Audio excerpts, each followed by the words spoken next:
নমস্কার বন্ধুরা, সবাই কেমন আছো? আমি সনত মণ্ডল। এটা দেখছেন আমার ছেলে। এটা ছিল কাল রবিবার, ছুটির দিন, তাই আমি ডিউটিতে না যাওয়ার কারণে বাড়িতেই ছিলাম। ছেলেটা হঠাৎ বায়না ধরলো যে চলো বাবা আমার সাথে আজকে তুমি খেলবে। তাই আর দেরি না করে ছেলের সঙ্গে মাঠে বেরিয়ে পড়লাম একটু খেলতে। আমরা মাঠের এক পাশেই খেলছিলাম, কারণ মাঠের মধ্যিখানে অন্য কিছু মাঠের ছেলেরা পাহাড় বল খেলছে, আপনারা দেখতে পাচ্ছেন।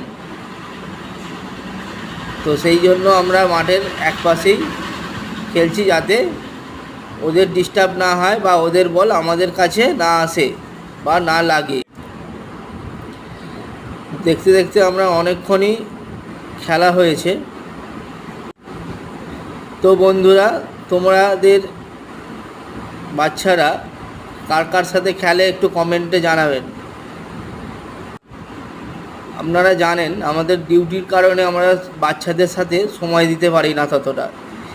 যদি একটু সময় দেওয়া যায়, ওদের মনটাও ভালো থাকে এবং ওদের মনে যে অশান্তির ঝড় চলে, ওদের মনেও যে অশান্তির ঝড় চলে, যে এরকম বাবা আমার সাথে খেলা করে নে, বাবা আমাকে ভালোবাসে নে, সেটা আর থাকবে না। দেখতে পাচ্ছেন ওইদিকে খেলা হচ্ছে, এদিকে আমার ছেলে কিন্তু খুবই খুশি আমি ওর সাথে খেলছি বলে। মাঠের পাশে আমাদেরই পাড়ার কিছু সব বসে আছে, আমাদের খেলা দেখছে, বা আরও মাঠে যারা সব খেলছে তাদের খেলা দেখছে। আমাদের বাড়িটা স্কুল মাঠের পাশেই, এটি সামনেই দেখা যাচ্ছে ওটা স্কুল মাঠের পাশেই বাড়ি। তো মাঠটা খুব অনেকখানি বড়, ওখানে বিভিন্ন এর খেলাও হয়। তো দেখতে দেখতে সন্ধ্যা হয়ে গেল।